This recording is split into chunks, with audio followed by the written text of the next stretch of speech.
Ironic. Their attempts to end physical titles and preservation have inevitably generated interest in physical titles and preservation. Yes, folks, this move is so ridiculous I can joke about using prequel memes.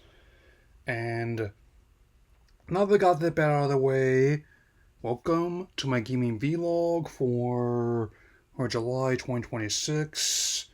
It's with my best to stay cool in this heat dome. I've also decided, hey, this is going to be another vlog I'm mainly going to focus on what I'm currently playing and what I want to play next. If only for the fact that the industry, as we know, is kind of on fire right now. Oh, so, and I have my doubts about trying to target the hearts of hardcore with the next system, since they're the ones that seem to be the most angry about all this. So, with that in mind, let's get it started. As previously stated, I engaged with Modern Warfare here 3 2023. This was included in my account.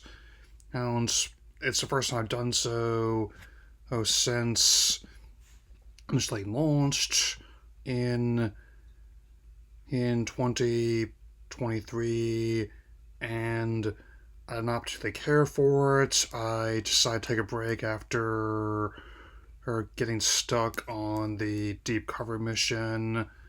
So for now, that's 187 on that campaign for now. Crosscode, it was a lot of people seem to enjoy this, but I didn't see it. I kind of got irritated by the onboarding process. I mean, I didn't think it was as good as Nine Souls. What little I did try of it. For the King 2, who it's another one I have to say now is becoming like a running gag when I encounter that kind of problem online. I couldn't get into it. I don't mean it was because as I wasn't vibing with the tone or design. No. I literally could not get into it. Like I mean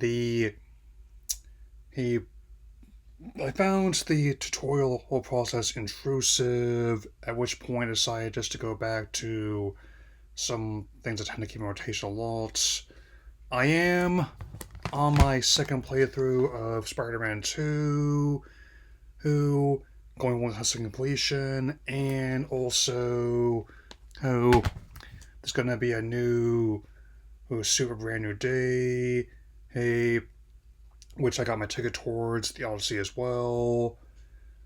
Going for platinum in the PS5 version of Battlefront Classic Collection. I've already done it on PS4.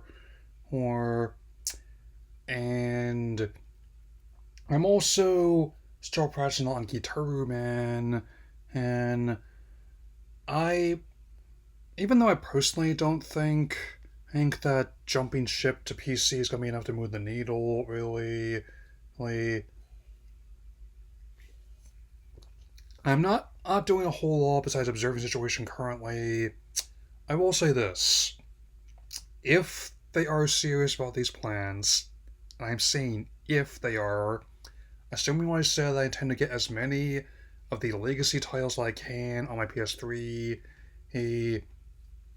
and also I'll get as many titles as I can on disc. They just confirmed that the next God of War will be, and I don't have anything to cancel for Wolverine.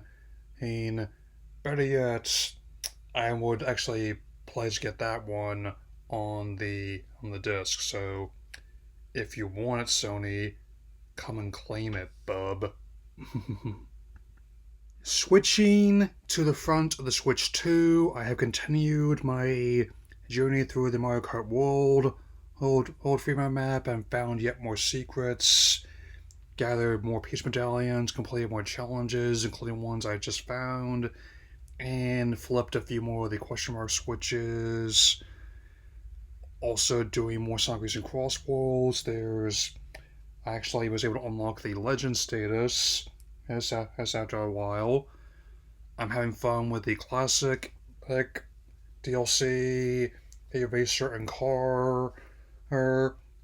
Looking forward to trying both Axel and Crazy Taxi and and the main from Sama de Amigo. Oh, fittingly, they're racing in his cab, a vintage convertible, and a very Fiesta-esque vehicle there.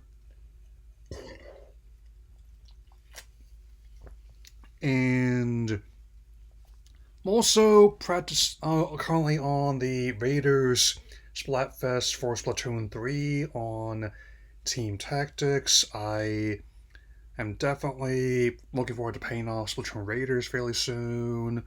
And I will definitely can say that I'm also going for 100 completion in both Legends of EA and Pokopia. Uh, and heck, regarding the latter, I actually ended up finding like a secret ending without really trying to.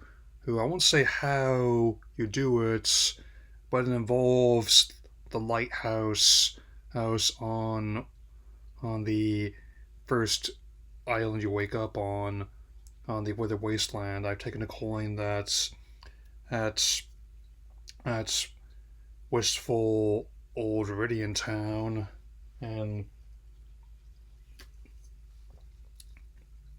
I don't know how many people are going to go for Time Stranger, given how I just now realized that on top of being right before Raiders, it was also coming out at the same time as Black Flag Resynced me, which I wasn't giving much thought to since I'm not an Assassin's Creed fan.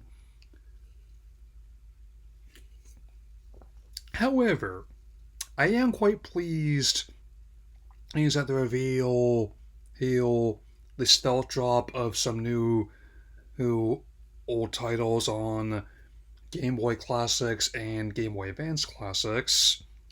I'm starting with the latter because I had not played those as much, where we had the Game Boy Advance version of Dr. Mario and Puzzle the Twin Pack. I mean, both some of the finest puzzle game spin-offs you can find. Now that Star Fox has come back and proven to be a hit, they're on my short list of dormant Nintendo franchises I could see being revived. I have next, alongside, I'd say, Kid Icarus, as given how I got my last ticket, might as well talk about something else related to Greek mythology, kind of. I guess I wasn't even aware that version even existed because I was so into my DS at the time, as well as anticipating the release of the PSP. And so with the Game Boy Classics, next I'm gonna be going up to the order here with this in mind. I sort of hope 2, which was a sequel to fittingly the Sword of Hope, a very ambitious take on the RPG for the original Game Boy, which actually managed to capture a large scale adventure on such a small scale, where you have the game, but again, like its predecessor, the gameplay reminds me the most of a lot of ones like Dungeon Master or Eye of the Beholder, or a lot of those early advanced D&D titles, those that were mainly on PC, but were ported to a fair amount of consoles. All these before Tramiel cheaped out and didn't want to who give battery saves to a game which had a built-in audience right there. Here, yeah, P was pretty notorious for that. And it also had Fortified Zone from Jalico, which I not sure who owns their library currently, but I am glad that they're putting things out. As someone who totally slipped on my radar. I mean, especially given how the Game Boy, the original one, had hundreds of titles by the end of its life cycle. It's only natural that some would slip through the cracks.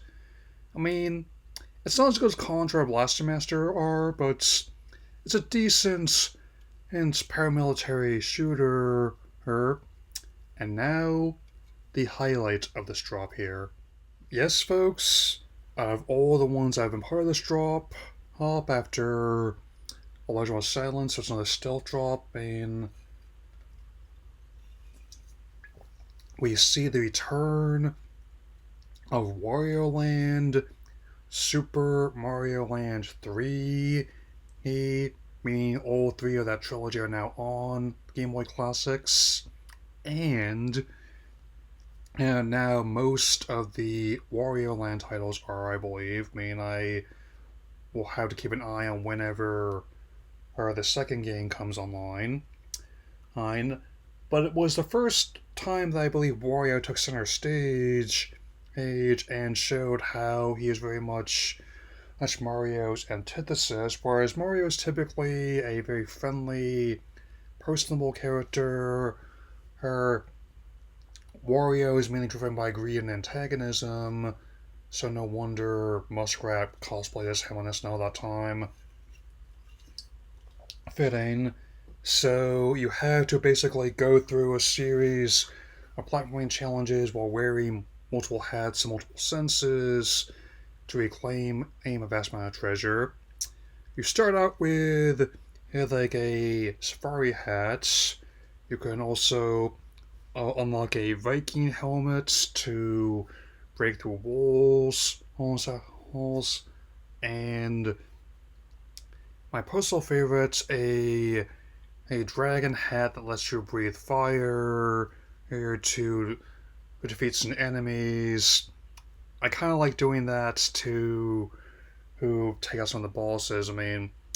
I may not be as big on these titles as other people are, but I get why a lot of people like it and why I there have been a lot of spiritual successors like Pizza Tower and Anton Blast to fill the void of increasingly a frantic action platforming. Again, I may just add these ones to my short list of dormant Nintendo franchises I'm open to seeing revived now that Star Fox has proven a hit. And I tend to pick that up within the near future. Anyway, that'll be all for now, and I will still have my next attention focused on my big look at Hoppers, so take care, everyone.